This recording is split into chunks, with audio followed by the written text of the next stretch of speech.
Halo para sahabat Maranatha, jumpa lagi dalam acara AS Podcast dengan saya Pendeta Hariman Andre Patiana Kota.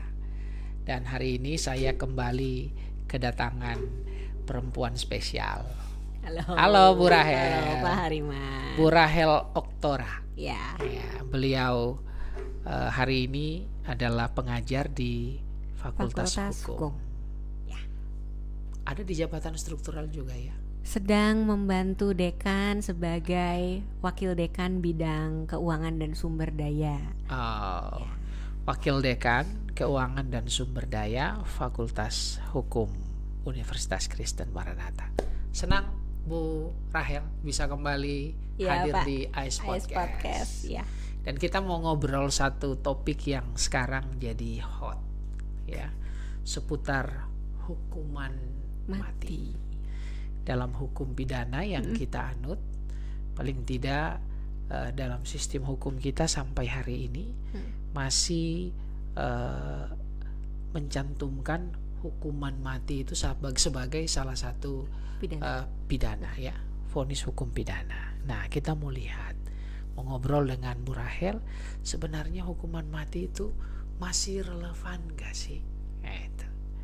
Nah, kita dengar pendapat Bu Rahel. Ini kebetulan ada triggernya nih kan dalam kasus Pak Sambo CS gitu ya. Tapi Pak Sambo yang divonis mati, terlepas dari kita nggak mau terjebak dalam politisasi isu ini ya. Tapi kita mau ngobrol secara umum. Bisa jadi ada orang-orang yang tersangkut kasus teroris, kasus narkoba ya, macam-macam, masih relevan kah? Dan sebenarnya hukuman mati yang kita anut dalam sistem hukum di negara kita itu referensinya dari mana, Bu Rahel? Ya. Berarti kalau ditanya referensi harus sedikit bahas sejarah. Jadi memang KUHP yang berlaku di Indonesia sampai dengan terakhir tahun 2023 ini, yang sampai sekarang juga masih berlaku sih ya, karena kan yang undang-undang baru tahun 2023 ini baru akan berlaku 3 tahun setelah diundangkan. Jadi katakanlah saya pakai istilah KUHP lama aja ya biar gampang. KUHP lama ini berlaku sejak Indonesia dijajah Belanda. Jadi menggunakan prinsip atau asas konkordansi gitu. Jadi kalau asas konkordansi itu di negara jajahan hukumnya, di negara penjajah hukumnya seperti apa, dibawalah ke negara jajahan dengan penyesuaian seperlunya gitu. Jadi si KUH pidana lama ini berasal dari Wetboek van Strafrechtnya Belanda ya. Dan ketika di masa penjajahan atau di masa kolonialisme dulu, paradigma berpikir orang untuk menghukum atau memidana orang lain adalah semata-mata untuk membalas.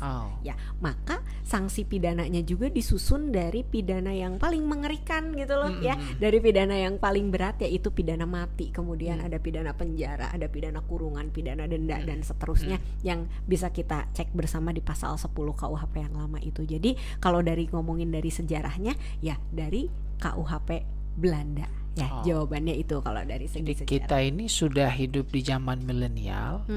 Produk hukum kita itu masih sangat kolonial.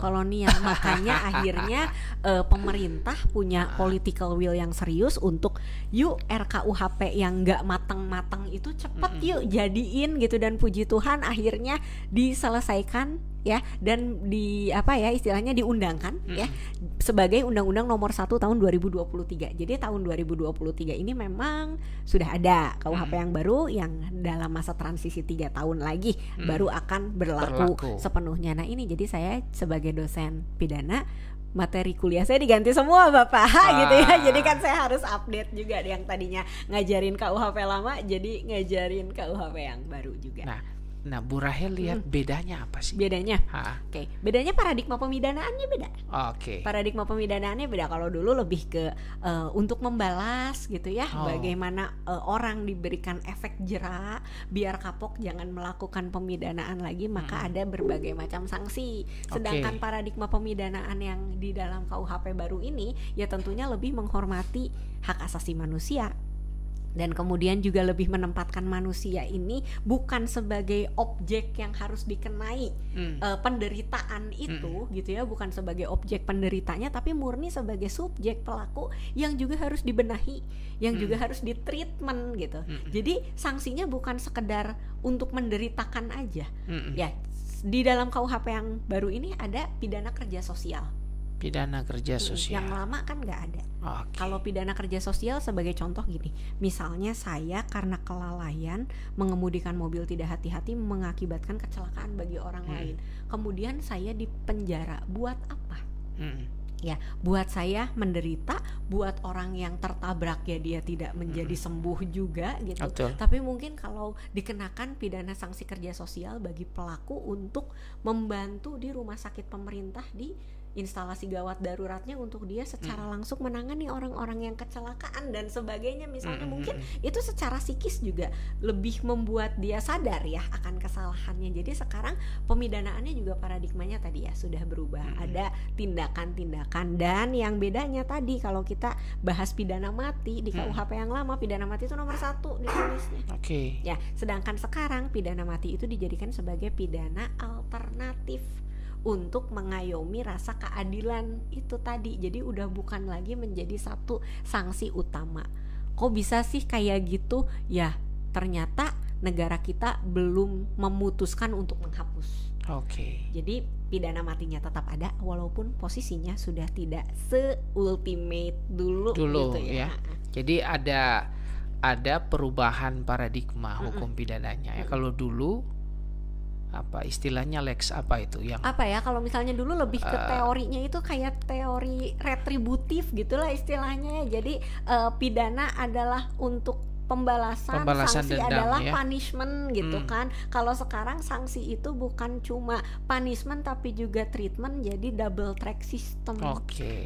Nah ini kan jadi ada perubahan paradigma yang saya juga pikirnya begitu ya. Harusnya hukum itu kan membuat manusia makin hidup, buat hidup semakin hidup ya. Hukum membuat kita harusnya semakin manusiawi ya, bukan hukum merenggut hak-hak kemanusiawian kita gitu ya. Kalau dulu Hammurabi, kodeks Hammurabi, mata ganti mata, gigi ganti gigi, jangan-jangan hukum kita itu masih memang spiritnya masih sejadul itu ya, kalau yang dulu. Nah sekarang sudah jadi lebih baik ya. Nah tadi Bu Rahel sempat sampaikan bahwa dalam hukum pidana kita yang baru dengan perspektif yang baru yang lebih manusiawi, tapi masih ada tempat untuk hukuman mati, tapi tidak se-ultimate yang dulu ya, tidak seutama yang dulu. Nah kalau yang sekarang itu gimana Bu Rahel bisa lihat, apakah ada waktu misalnya untuk orang yang dipidana mati itu untuk kemudian ditunda atau apa gitu. Nah ini juga yang lagi jadi pembicaraan cukup hangat, bahwa seseorang yang dijatuhi pidana mati dapat dikenai dulu masa percobaan. Jadi semacam ditinjau dulu gitu ya. Dia selama masa percobaan itu menunjukkan rasa penyesalan, ada harapan untuk dia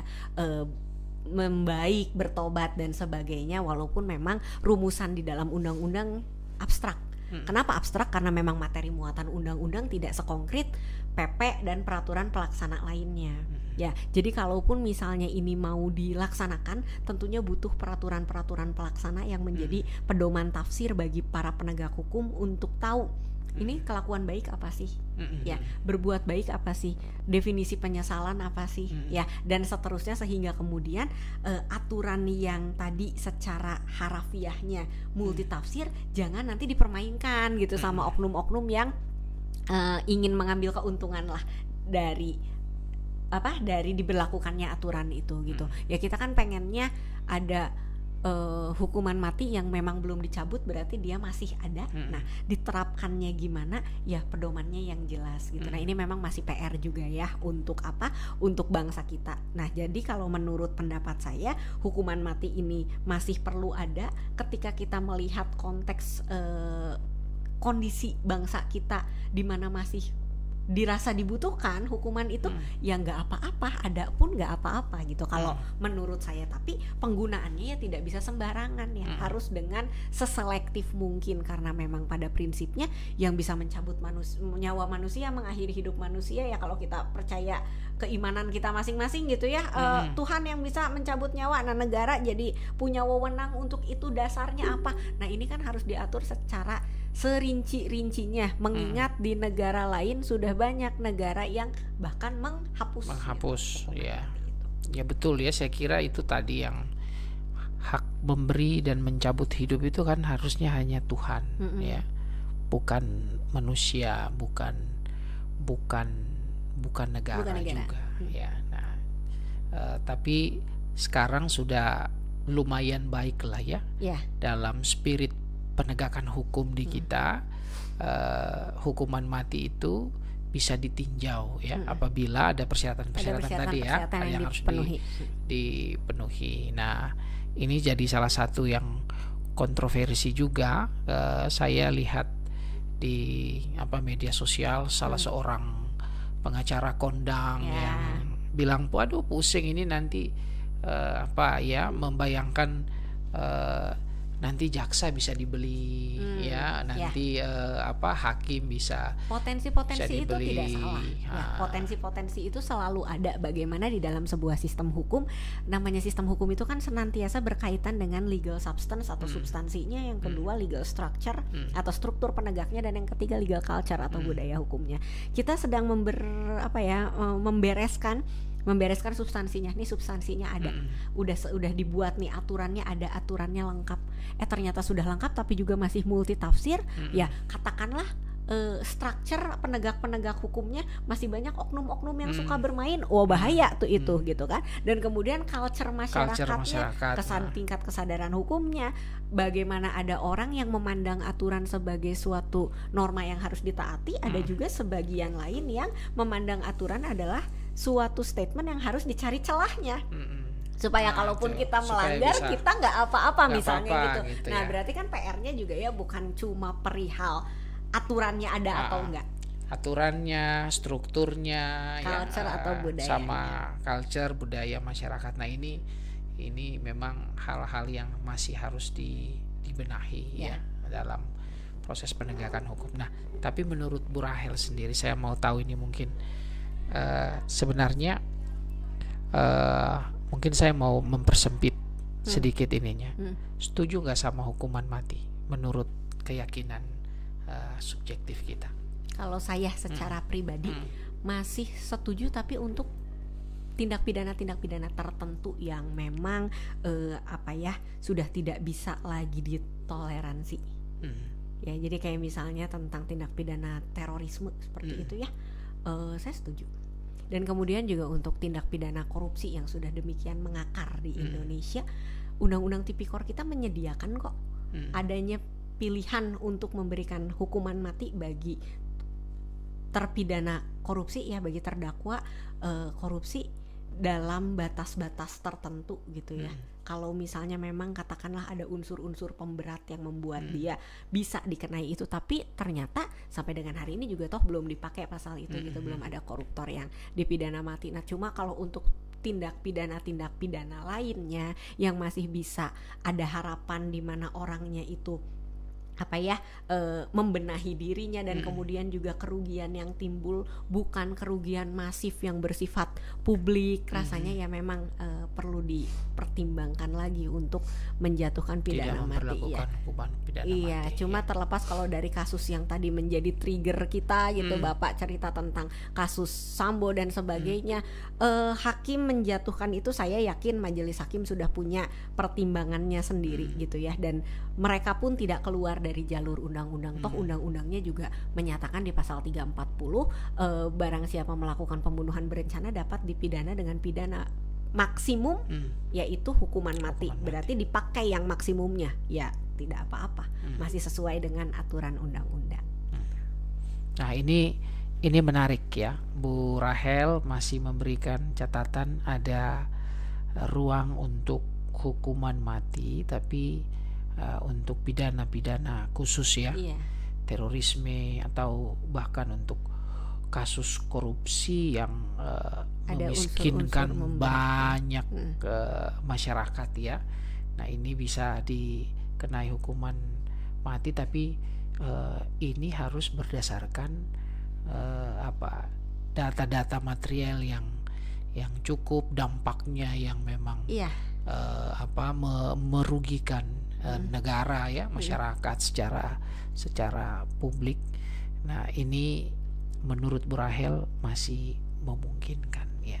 Tetapi dari Bu Rahel kita juga dapatkan spirit hukum, paling tidak itu yang disampaikan tadi dengan perspektif hukum pidana yang baru ya, bahwa hukum itu untuk memanusiakan manusia ya, sehingga kalau ada kesempatan untuk bertobat, untuk orang berubah, why not gitu loh ya. Oke. Terima kasih Bu Rahel untuk obrolan saat ini. Teman-teman pasti masih punya banyak pertanyaan, bisa diajukan, bisa juga diusulkan sebagai satu topik yang nanti akan kami kupas dalam perjumpaan berikutnya. Mungkin itu percakapan kita hari ini, dan terima kasih Bu Rahel. Sama-sama Pak Hariman. Sampai bertemu para rekan semua. Salam AIS, Integrity, Care, Excellence.